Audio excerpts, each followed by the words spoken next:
This episode is brought to you in part by the Table Podcast from the Hendricks Center at Dallas Theological Seminary. I'm Darrell Bach, one of the hosts, and I invite you to join us as we discuss issues of God and culture, which includes anything and everything. Listen on your podcast app or at dts.edu/thetable. Welcome to the Grace Enough podcast. I am your host, Amber Cullum, and this week I sit down with Sheila Gregoire to discuss her most recent book, The Great Sex Rescue, which I highly recommend all Christians read. We discuss the damage many popular Christian books on sex have caused when it comes to intimacy, sex, and a man's need versus a woman's need.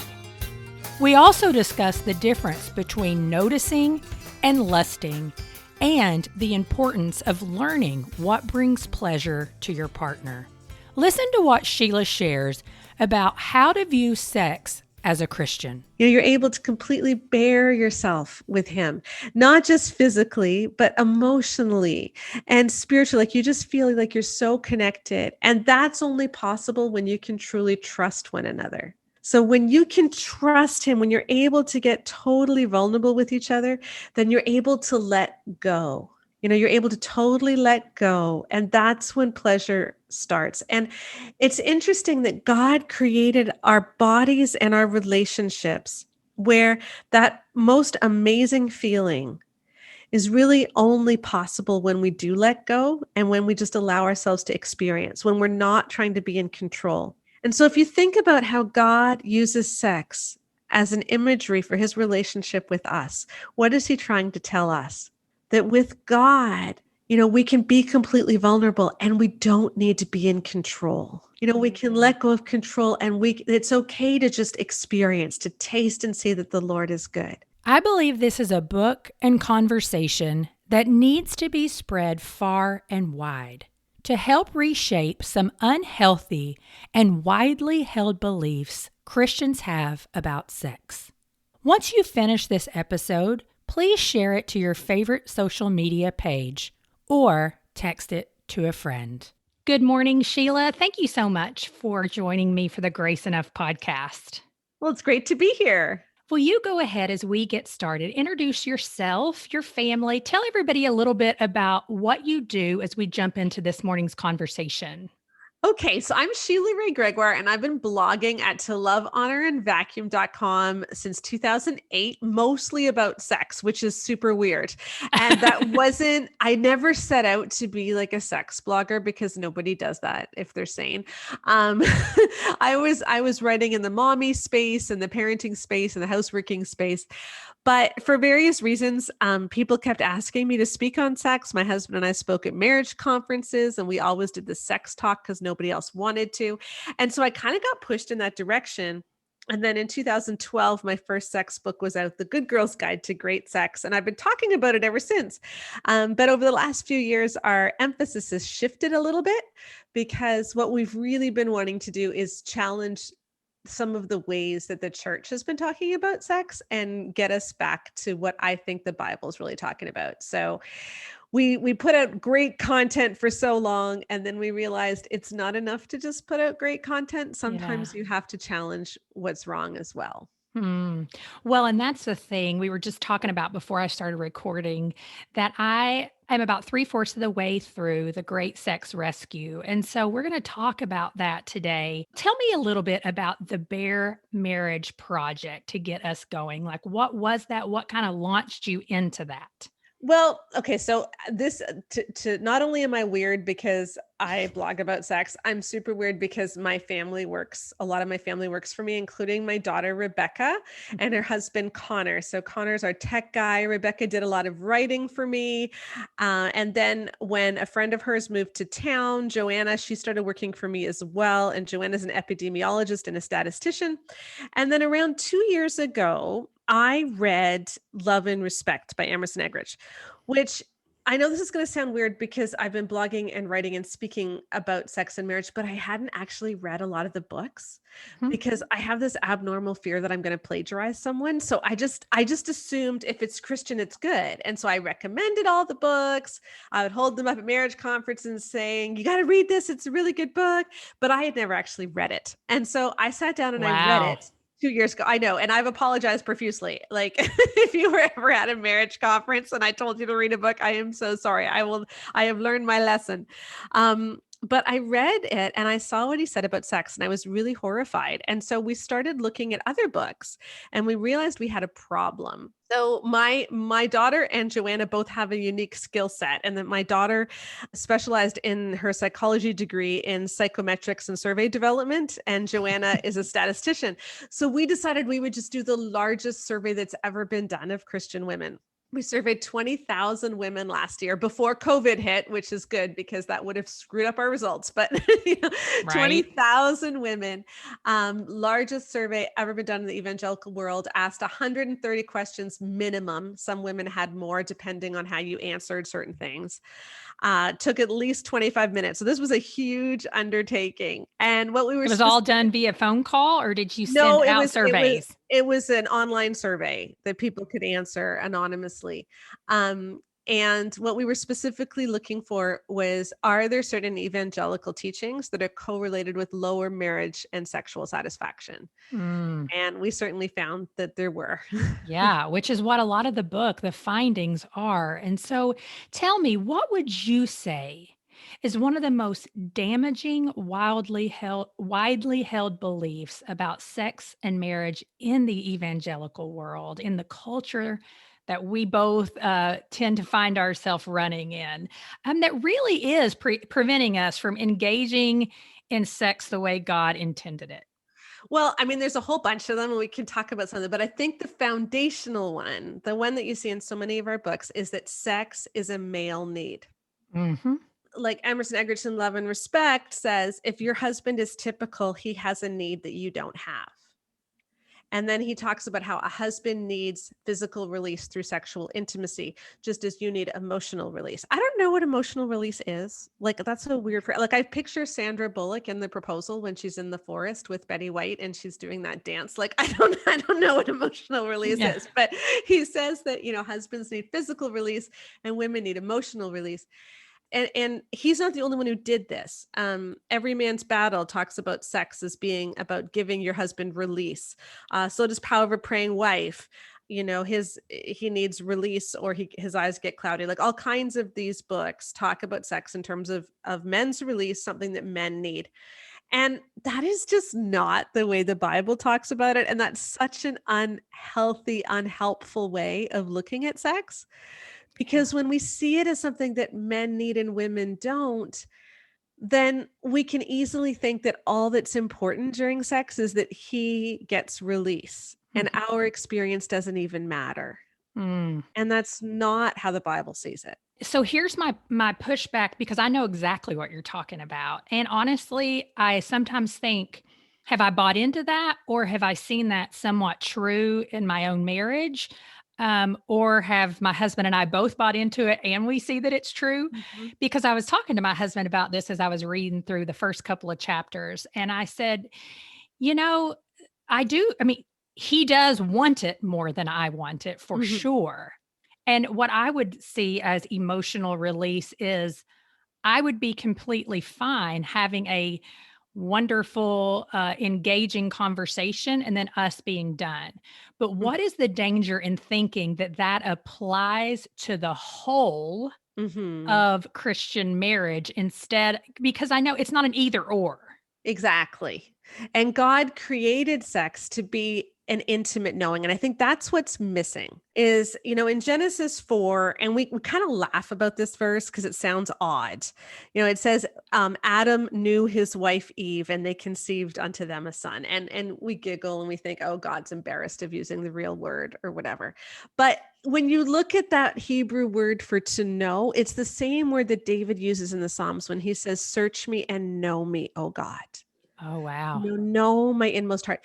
It means this deep, intimate longing to be connected. And I think that's why God also uses such sexual imagery to talk about his relationship with us. It's to tell us that sex is not just physical. It's Mhm. a deep, intimate knowing. It's when you become totally vulnerable with one another Mm. in every way. And that is God's design for sex. We know that from Genesis 4. We know from the Song of Solomon that sex is also something which is really pleasurable for both people. It Mhm. was never meant just for a man's release. It was meant for a woman's pleasure as well. And we see that again in 1 Corinthians 7, where it's talked about as something which is completely and utterly mutual. And so, we have this picture in the Bible of sex as being something which is mutual and intimate and pleasurable for both. That is what it's supposed to be. Mhm.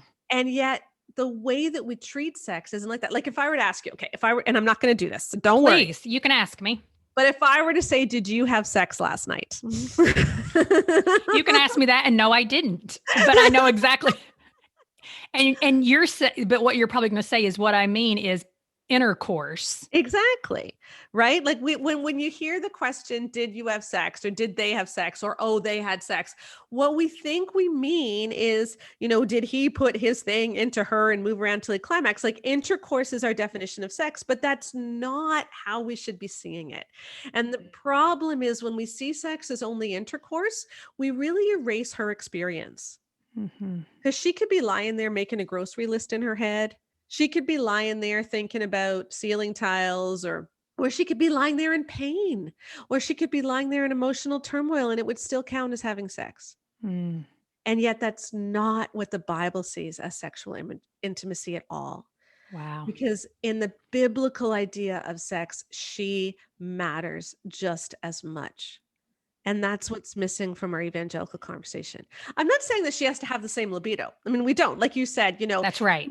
he might have a higher libido, but her experience still matters just as much as his does during sexual intimacy. Hey, Grace Enough podcast listeners. I can't wait to tell you about an amazing new resource I've found, Kaleidoscope. Their vision is so cool. They help kids and parents bridge the gap between storybook Bibles and adult translations.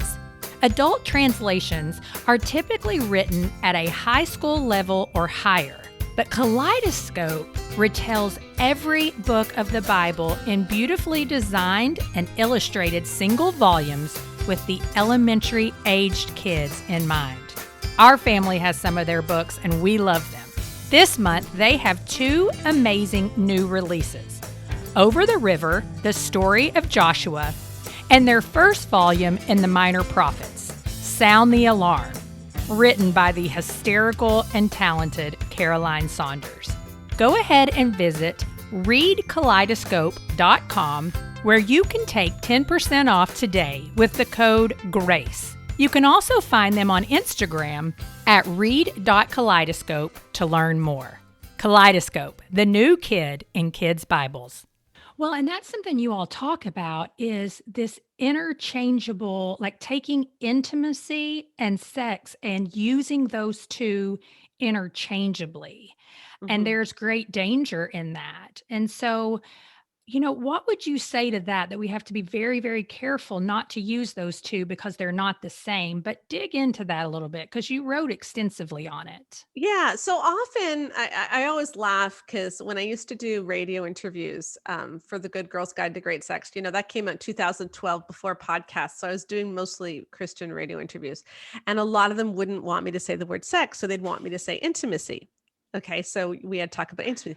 Now, the problem is that you can have intercourse and that's not intimate at all. But Absolutely. we assume that the act of sex is intimate in and of itself. And the fact is, if you're having sex in a way where she feels as if she doesn't matter, it's not just that it's not intimate, it's actively against intimacy. Because when she feels like she doesn't matter, that it's actually a rejection of her as a person. It's so true. It's so true. Why do we do this? I mean, like, seriously, why do we do this? And you know, I can kind of jump ahead a little bit and say, that another conversation that I was trying to communicate with my husband that you guys talk about so much that I agree with is the way that we're teaching young boys and young girls Mhm. it basically places blame back on young girls. Mhm. You be modest because if you're not, you're causing him to be Mhm. tempted and to lust. And so, what's the mixed message there? I always knew when I was younger that there was just something not right about that, Mhm. which I think a lot of people do, but they don't know how to voice it because that's not what's popular in culture. Yeah. There's two messages that go along with that. The really big one that's very widespread is this idea that all men struggle with lust. It's every man's battle. That's widely believed, it's widely taught. And we found that when women are taught this, even if they don't believe it, just being taught this lowers your trust in your husband later. It lowers your sexual satisfaction. And if you believe it, it does so even more so. But like even being taught it, if you don't believe it, is dangerous. And I actually think that's one of those messages that hurts men just as much. Like this hurts both of us Mm. because if you look at it from a teenage boy's point of view, to be taught that you are always going to be tempted to lust. I think what we're not teaching boys is the difference between sexual attraction and lust. Jesus said, whoever looks with lust at a woman has committed adultery. He doesn't say whoever sees a woman and gets sexually Amen. aroused. He doesn't even say whoever looks at a woman. It's a deliberate action combined with a deliberate mindset. That is what lust is. So if a teenage boy sees a really attractive woman and feels attraction towards her, that is not lust. That's normal sexual development and that's normal sexual feelings. And yet, I think we have shamed so many guys into thinking that they are sinning just by existing. And so, Mm. we've taught them you need to bounce your eyes so that you never see a woman because if you're tempted, because you're so visual, you'll be tempted to lust. And once you're tempted, it's hard to resist. And so it's better not to even see her. Well, this teaches guys to see women as only sexual objects. Because as soon as you have to bounce your eyes, you're already seeing her as a danger to you. Mhm. You're still objectifying her, whether you lust after her or whether you bounce your eyes, you're still objectifying her. You're still seeing her as only sexual. And Jesus didn't refuse to look at women. What Jesus did was choose to truly see women Mhm. Oh, man. as whole people. And that's what we should be teaching our kids is, hey, you know what? You're teenagers, you're going to feel sexual attraction to each other. That's normal. That's okay. It's important, however, that you always treat the other person with dignity and respect. And remember that the way that we get over lust and the way that we defeat lust is by seeing each other as whole people made in the image of God and concentrating on that. And if we talk to our teenagers about that, that's such a healthier message than he is an animal who's going to lust. And also, that whole conversation ignores the fact that many girls lust and struggle with lust and are visually stimulated as well. And it makes them feel Absolutely. like freaks. And so, there's that problem too. But yes, this placing of blame for men's thought life and men's sins on women is so prevalent. Women need to be modest. Women can't be temptations. You can't be a stumbling block to him. And it makes women feel a great deal of shame for our bodies. And that's been shown to also decrease, marital and sexual satisfaction later because Mhm. we feel like there's something inherent about me which is just dangerous and icky. Yeah. And I remember I had a good friend and she got married before I did and, grew up in Christian culture, whereas I grew up just knowing who Jesus was, but really doing whatever I wanted. So I didn't have that same kind of baggage in that area that she Mhm. had. And I just remember her description of her honeymoon and how, I mean, like they just didn't know what they were doing and how uncomfortable she felt. And I think some of those feelings are normal, but I can't help but think that some of those are you've covered yourself. Again, I don't want to say that I don't think we should be modest. I think we should be modest mainly for ourselves. Mhm. Um, but I just remember her and the struggle that she had for years getting past some of that shame. And she couldn't even put her finger on that's what really was going on. And so, do you feel like you found some of that in your survey where women's Yes. responses were so much like, I didn't even want to be naked?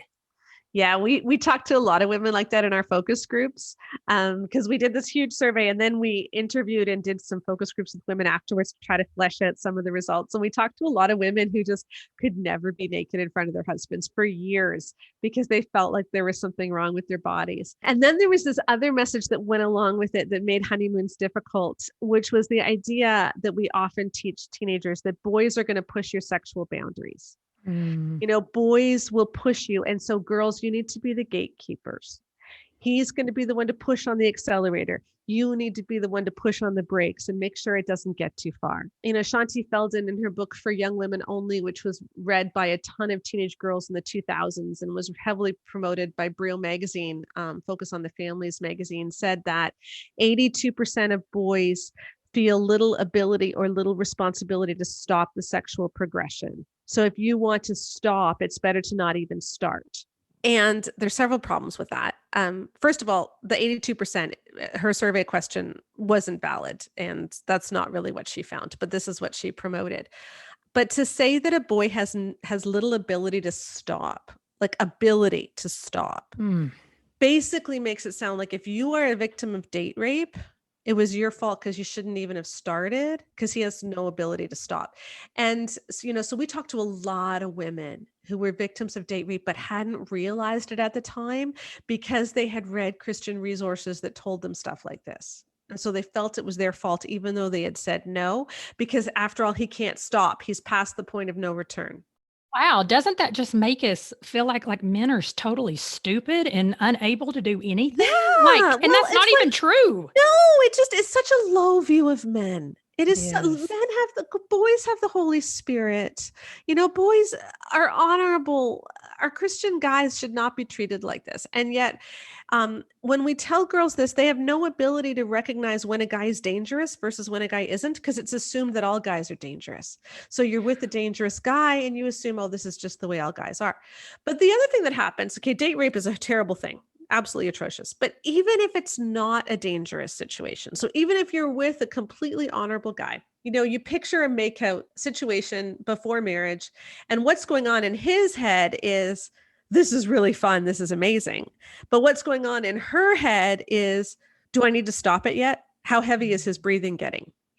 Is he getting too excited? Should I put the brakes on? And so it's like she's judging what's going on, or she's watching what's going on rather than experiencing what's going on. And I'm not trying to argue that we all need to be making out hot and heavy before marriage. That's not what I mean.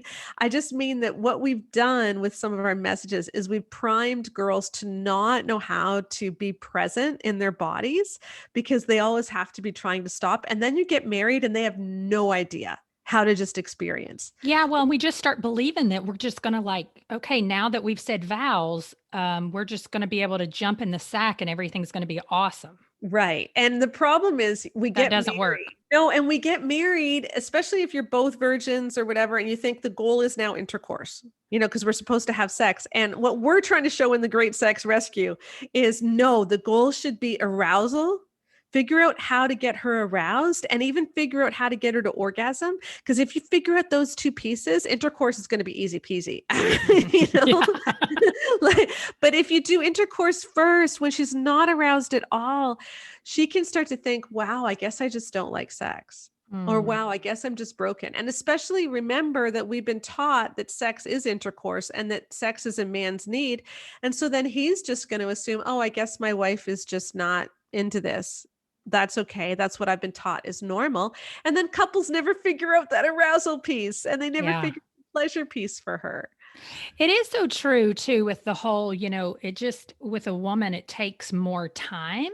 And I love something that you write when you're talking about it's not that women cannot be aroused or that men are more easily aroused. It's really much more about sexual positioning in the sense of, a man's arousal is very easy because in intercourse, it just happens. Yeah. Whereas for a woman, that is not the case. There has to be some discovery going on.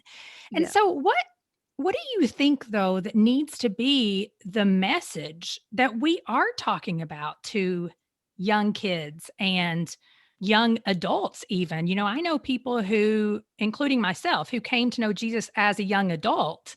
And so I still had to do a mindset shift Mm-hmm. from what sex is intended for compared to what I experienced previously. And so that can just be a whole nother mixed bag of emotions. And so what do you think we should be telling them? I think we really need to get back again to that definition where sex is not about intercourse. Sex is Mm, any sexual activity that you do together for the purposes of arousal and pleasure and intimacy. mm, And that is what's important in a marriage. You know, we make it sound like what is vitally important in a marriage is that the couple has intercourse. But that ignores the number 47. And I want everyone to remember this. If you remember nothing else from this podcast, I want you to remember the number 47 because 47 points is our orgasm gap. And what I mean by that is that roughly 95 to 96% of men almost always orgasm during a sexual encounter, but only about 48% of women do. So that's a 47-point orgasm gap. And a lot of that gap is because of the women who can orgasm, only 30% do it through intercourse alone. mhm. The vast majority need a lot of foreplay, or they find other routes to orgasm more consistent and reliable. And so when we're thinking about sex, what we should be thinking about is a mutually pleasurable, intimate experience where the end goal is that both of you enjoy each other and Mhm. enjoy yourselves. And it doesn't really matter how you get there, but that needs to be the goal as opposed to just intercourse. Because when we stress just intercourse, she could be having sex for 10 years and never getting anything out of it. And in fact, many of our books tell her that her orgasm really isn't that important and that it's not something worth aiming for. Like the main thing, like so many of our books tell women, for women only, for instance, says, you know, what your husband really needs isn't sexual release so much as to know that you're enthusiastic and that you want this. And so make sure that you communicate how much you want it, even if you're physically unable to respond. And my personality is like, I cannot do that. But I know that is not true for most Christian women. And I know it because I have conversations just like you with a Yeah. lot of Christian women because I'm not at all, it doesn't bother me to talk about sex. Like some Yeah. people, it's just so no Yeah. way. And I'm like, oh, come on, whatever this, but that drives me crazy when you say that because I just think about this can also be something that truly leads to so many divorces because when this is a failure, number one, moms already feel the duty to do, their to-do list is so long. Yeah. All they need is to now feel the duty to have sex. Yeah. And It's so dangerous. duty sex is really toxic. That was another belief that we looked at. And that was probably the most toxic belief. This idea that a wife is obligated to give her husband sex when he wants it. And that's throughout all of our resources. Like even talking about the mom issue, Kevin Lehman in his book, Sheet Music, says that if a woman is postpartum or if she's bleeding heavily on her period, or if she simply doesn't feel her best, she can make use of hand jobs when he's ready to climb the walls. And so he's telling a woman who's postpartum or who's having a really bad period or has got a migraine, you should give him a hand job. And elsewhere it says that if your husband's addicted, struggling with pornography and you're on your period, you can make use of oral sex or a hand job to help him during his difficult time. And so it's talking about her period, like it's a difficult time for the husband. Listen. And I mean, now if you are one of the 15% of women who love period sex, you go for it. This is not a talk against period There sex. was actually 15%. Yes, there are. Now there's others of us who it's just so heavy and you're just so gross, like just don't touch me anywhere there. Like, and if you're feeling gross or if you're postpartum, your thoughts should be healing. I mean, I had such bad tears and Same. you weren't sleeping and you got milk everywhere. This is a time for a man to love his wife as his own body. Mm. And yet instead, our resources are telling women you need to give him an orgasm even during these times because they're difficult for him, not for you, which is really problematic. And then so many books tell women that it's a sin to refuse sex unless you're praying or fasting. But they don't say, well, what if there's real distance between you? What if he never makes any attempt to make sex feel good for you? What if he never even tries to make it about you? What if he treats you in a dehumanizing way? Like, you matter. Mm-hmm. And this idea that women don't matter, that our needs are unimportant, is highly toxic. In fact, it's so toxic that the obligation sex message leads to the same increase in the chance that you're going to experience sexual pain, statistically almost the same as if you had been sexually abused. Oh, I gosh. think there's a 1% difference. So it's like, think about it, when you're sexually abused, that's like someone saying, you don't matter. I have the right to use you. Mm-hmm. And it's an extreme rejection of you as a person. And our bodies interpret the obligation sex message in the same way. You don't matter. He has the right to use you. And what a lot of people don't know is that Christian women, this has been known for like 50 years, that evangelical Christian women have twice the rate of sexual pain as the general population. Really? And it's messages like this that are so highly correlated with that. Like, everybody knows what erectile dysfunction means, right? Mm-hmm. Yeah. You watch any I game mean, show. Yeah. Like, we all know, right? But how many women actually know the word vaginismus? I know. Very few of us do. And yet, if you look at women in their 20s and 30s, vaginismus is far more common than erectile dysfunction. We found 22% of women experience sexual pain. That's when the muscles in the vaginal wall contract involuntarily. So you're not doing it deliberately, but you literally can't relax those muscles. So it makes penetration really painful. And 7% have it to the point that intercourse is actually impossible. And yet we never talk about this. And all of our books say you're not allowed to refuse your husband. And so women who are in pain feel like they have to push through the pain, like his pleasure is more important than my pain. And that's the thing too, where communication comes in, because I was a physical therapist before I became a stay-at-home mom. And so I know women physical therapists who that's all they do is women's health. Yeah, And yeah. so that's the practice that they have. And when I've told people physical therapists, women's health, what does that mean? And I'm like, what that means is we treat the vaginal area Hmm. for dysfunction. There's like, what do you even, I mean, just totally clueless. Yeah. And I'm like, yeah, there are actually PTs in the world that's all they do all day long is work with women who it's after childbirth or it's just something they weren't aware of until they got married. And there's a variety of things that prevent them from enjoying intercourse. And so this whole idea that women feel like they can't communicate with their husband's pain because at all cost they cannot deprive him. Yeah. And then also what men have received is this, that's right. I Yeah. can get it at all costs. And I know that your survey wasn't of men, but I have to say at the end of the day, even when thinking about my own husband, I know that he wants me to feel pleasure.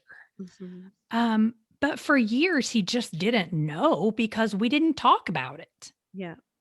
Yeah. And so do you feel like also, I mean, were women saying that a lot? Like we just weren't really digging deep into the communication. We were just going off of what we'd heard or what we read.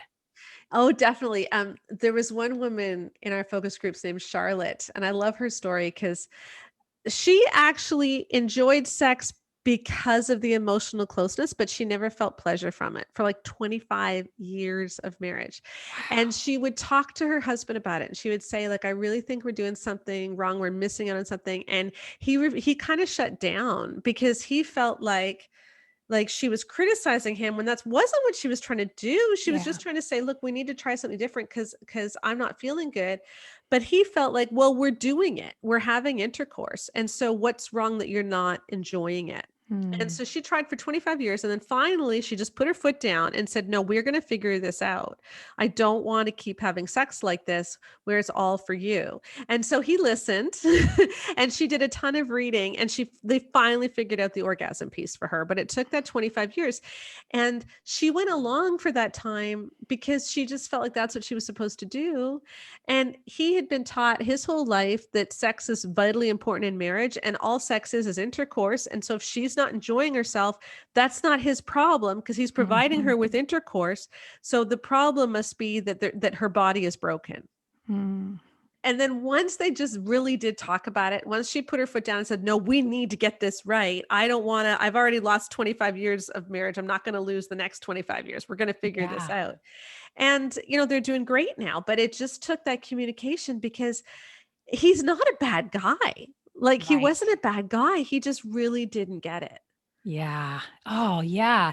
See, and I feel like that's more of the common, I think that's more common than we care to realize. Mm-hmm. That men really do want their wives to be satisfied, but they don't know where to begin either. I mean, I'm sure there's other extremes, but yeah, I mean, that's just heartbreaking in a lot of ways, right? That we're like totally messing people up. Yeah. And that's what we found over and over again is that like our bestsellers are totally messing people up and we need to do better than this. But I find Charlotte's story hopeful too. So if any of you are listening and you're in that situation, you may think, well, it's been 19 years and sex hasn't felt that good. So I guess I'm just stuck with this. No, you're not. Like you can start over. I just want people to know that we've got a lot of fun exercises in the Great Sex Rescue to help you figure out that arousal piece and help you figure out the orgasm piece. And I've got all kinds of other books that do that to even greater extent. But sometimes it honestly is just getting rid of these mindsets that we have, because I think a lot of women feel like intercourse is the thing. And so if I need something else, I'm being selfish. Or if it's taking too long and I know he's not enjoying it, he's getting tired and he's thinking we should just get on with the main thing, then I guess I'm just taking too long. It's my problem. And we don't understand, no, God created your body like this. God created women's bodies so that we would need to get some one-on-one attention from him where it doesn't necessarily pleasure him, Like God created us this way and you're allowed and it's good for you to want to get that pleasure from your husband. You're not being selfish. Well, as we start to close up here, you say that harmful beliefs you measured, and we've talked about this a little bit, are common beliefs in the evangelical world. But you wouldn't necessarily call them Christian beliefs. And so while you've shared some of what you believe are Christian beliefs about sex, is there anything that you would add to that? What is true Christian belief about sex? I think if I can just give us a picture maybe of what I think God wanted for us, in that it is real passion.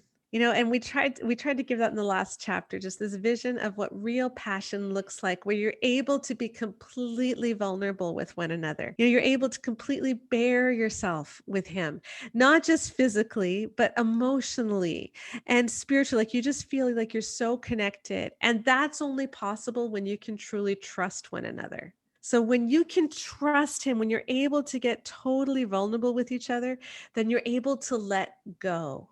You're able to totally let go. And that's when pleasure starts. And it's interesting that God created our bodies and our relationships where that most amazing feeling is really only possible when we do let go and when we just allow ourselves to experience, when we're not trying to be in control. And so if you think about how God uses sex as an imagery for his relationship with us, what is he trying to tell us? That with God, we can be completely vulnerable and we don't need to be in control. We can let go of control and it's okay to just experience, to taste and see that the Lord is good.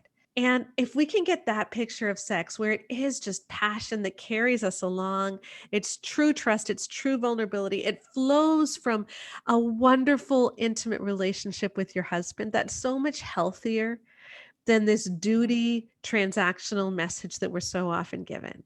Yeah. And so I just hope that people can put off those negative messages and really get a vision for what God wants for us.